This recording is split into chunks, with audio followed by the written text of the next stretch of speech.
Welcome back, WNST, Taos, Baltimore, and Baltimore Positive. We are positively into Festivus. Week 2, we've won a football game, and the bonus is a trip to Buffalo. I thought I was going to Buffalo. I thought I was going to see Steve Tasker and some of my friends up there and get out and visit with the Spratas in the Depew and Cheektowaga and whatnot.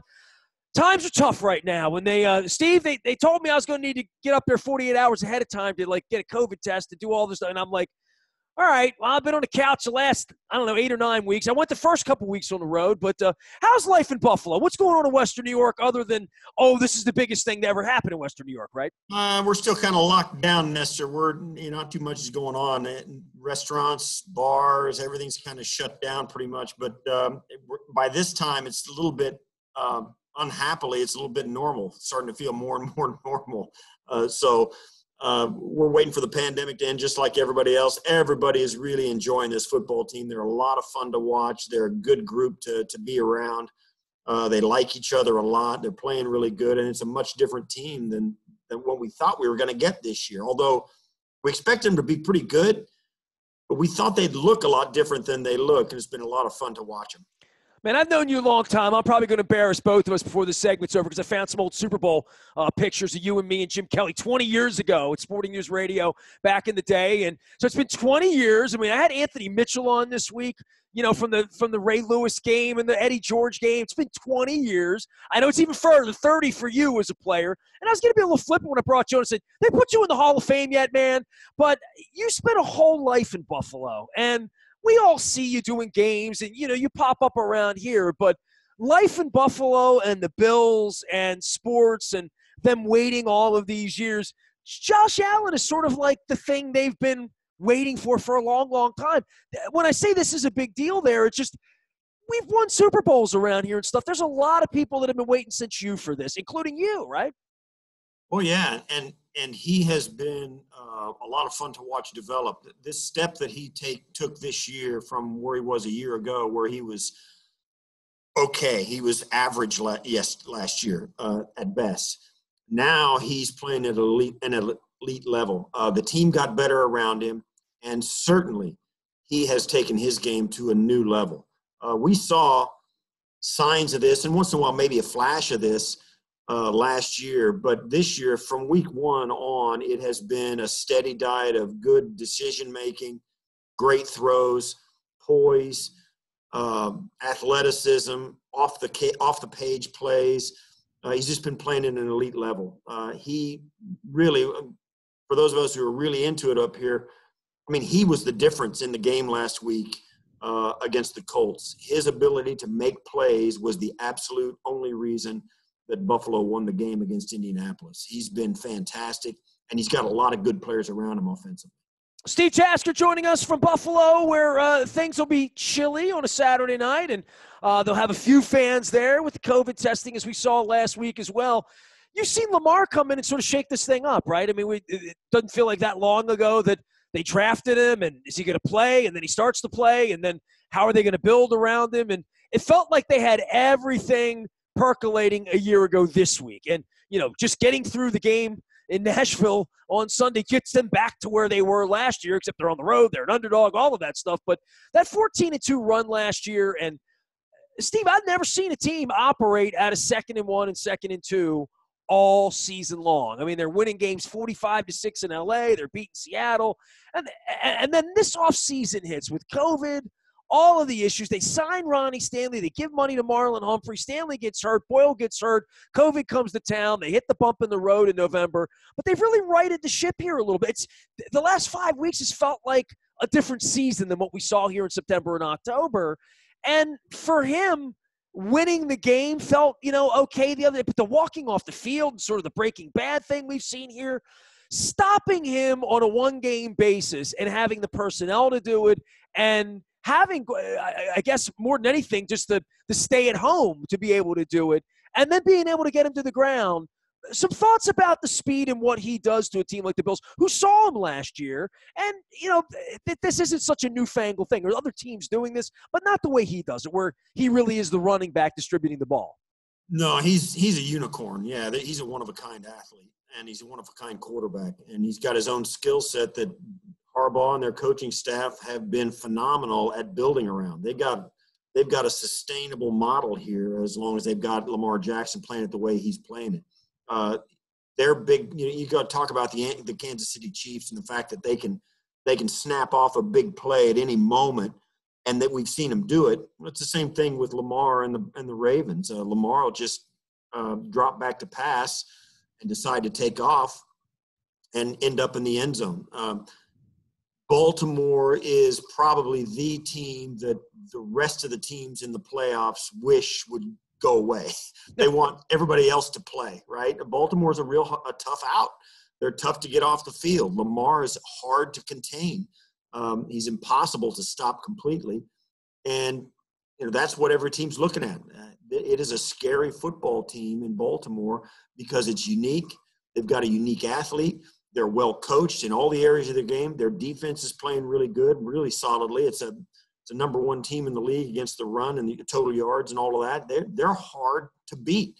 And it really, you kind of hope you can keep it close and make a play on them late to maybe steal a game from them. And that's kind of the attitude of people watching this team. Certainly they went through a bump in the road, but as we all know, it's impossible to kind of quantify the issues some of these teams had with the downs that they had in the season. The Bills had a 2-game losing streak this season as well. They lost to Tennessee in a game where they thought they were going to play Tennessee. Then it was moved, and they were going to play Tennessee on a different day. And then it was a different day than the first different day. And then it was going to be Kansas City instead of Tennessee. And then it's, oh, no, it is going to be Tennessee. Go play them. It was that kind of thing. And then they ended up after that. Then 4 to 5 days later, they had to go play Kansas City. So they lose those 2 games, and then they kind of right the ship. Lost on a fluke Hail Mary in Arizona. So it's impossible to quantify the downs that these teams have gone through this year because of COVID and the funky scheduling that they were all forced to do and the protocols they live with every day. So it's easy to see why these teams, other things than the way they're playing, could cause their seasons to go sideways for a couple of weeks before they got a handle back on and get right the ship. So I think, having said all that, I think the Ravens are, like you said, they are right back on the rails, headed down the tracks at 100 miles an hour. They're hard to stop. Steve, with the Bills and this turnaround, and you live in the community there, you're calling the games now, the turnaround and decision-making and all of these things that the Patriots have gotten right for a generation until now. The Ravens have been really, really good at with Ozzie Newsome, Brian Billick, and now John Harbaugh and Eric DeCosta. The Steelers, that thing that you're looking for that Buffalo hasn't had since Paulian, right? And since your era. And you've seen all of these different humans come in and try to do this. What is it about this particular concoction that maybe at the beginning you thought it's different, this is going to be the one? Because I think every Bills fan thought every other one of these guys was going to be the one. What's made this one stand out to you? Well, this is a coaching staff that has embraced where the NFL is now with analytics, with sports science, with scheduling, with the way they handle their pro athletes now on a personal level, what a pro athlete is looking for in an organization. The type of player they want to bring in, the type of offense they want to run, the type of defense they want to run, the kind of contract structure they want to give players, which players they pay, which players they do not pay, the tweaking of their coaching staff from a year-to-year basis. All of these different layers to this onion have been a part of this process. And I think the one thing that has impressed me the most about this Bills process over the last 4 years is that with Brandon Beane and Sean McDermott, there has not been a single moment or any public decision that they've made that has been off plan. When Le'Veon Bell came about, they checked all these guys out, but they didn't sign a pricey free agent running back. They didn't sign a pricey free agent wide receiver like Antonio Brown. They didn't go out and go after the shiny object on the free agency shelf. The guys they picked only got signed if they fit the parameters that the Bills had set for their roster. And because of that, their locker room is extremely consistent. Their play is extremely consistent. Their coaching staff is consistent. Certainly their head coach is a consistent guy. It's something that has been repeatable and sustainable going forward. And I think that's been the thing. Certainly they hit a home run with Josh Allen. For a while, a lot of people didn't believe it. And now it's pretty hard. You'll be pretty hard pressed to make that argument. But that's not just about McDermott or just about any one thing, right? It's about a system, right? I mean, Allen could have gone somewhere else and been called Rosen, right? And certainly Lamar could have gone a lot of other places and been, hey, kid, go play wide receiver. We'll call you when we need you or whatever, because he heard a lot of that at the Combine from most of the teams. I don't think any other team even thought about making him the centerpiece and saying we're going to build around this.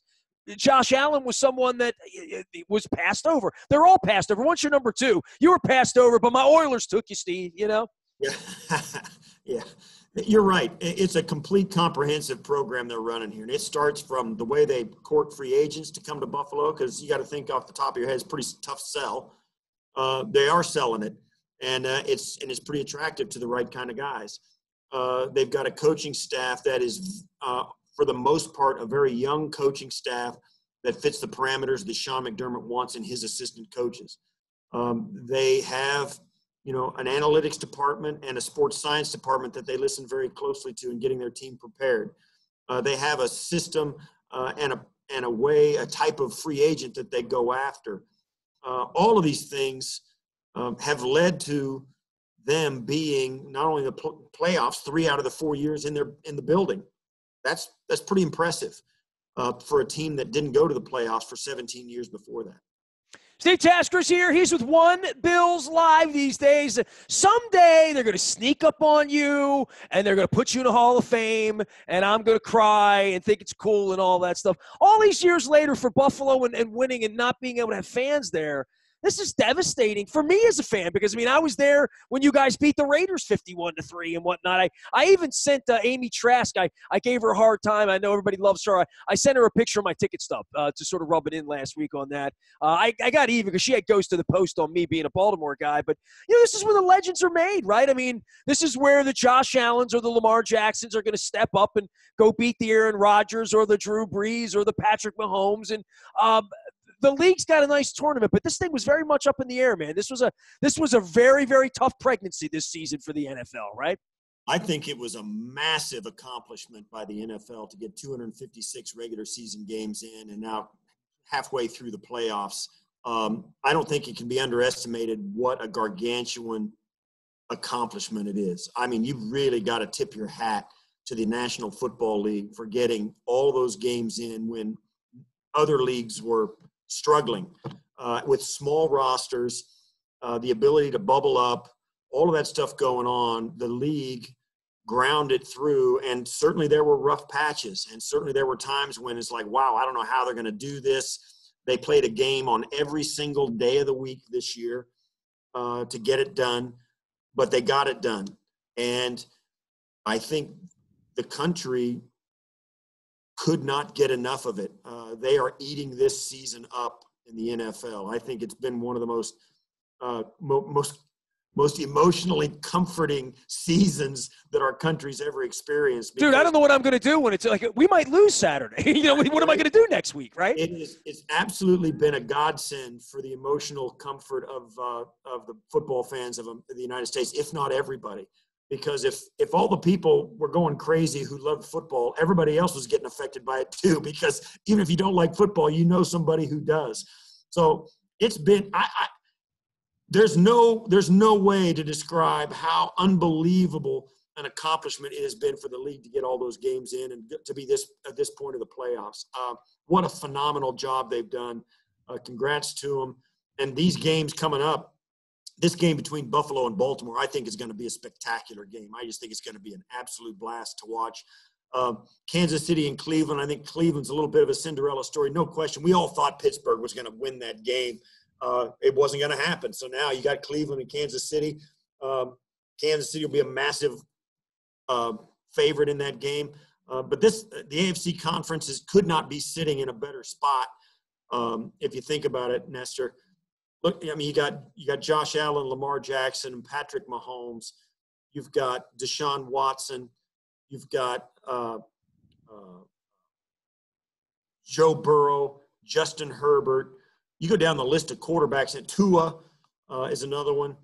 You've got all these, and Jacksonville is going to get Trevor Lawrence this year. I mean, you think about the quarterbacks that are going to be in the AFC conference this year and going forward.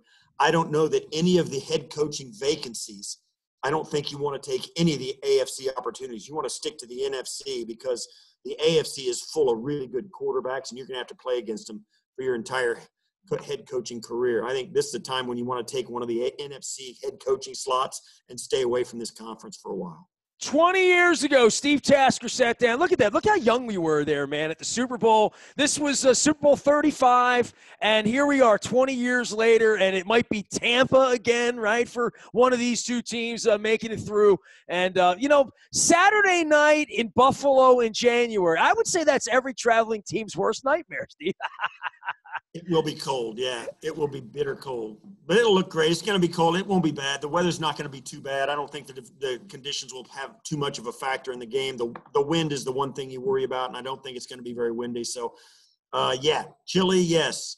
Unplayable, no. So I'm looking forward to it, and I know everybody else is too. Steve, I appreciate you all the years through, always taking the call, always coming on, and always providing some great insights into all that we do here. And certainly the Ravens have, over the last 20 years made it interesting. They've never played in a game like this. This is going to be fun for us on Saturday. Appreciate you, Steve. Take care, Nestor. One Bills Live, the way to find him along with Murph and all the other folks up in Buffalo. We've had them all on this week. Vic Carucci, you can find them all at Baltimore Positive. You can email me still, nasty@WNST.net. I will be social mediating my way through the divisional playoff round. We are WNST.net, AM 1570, Taos, Baltimore, and we never stop talking Baltimore Positive.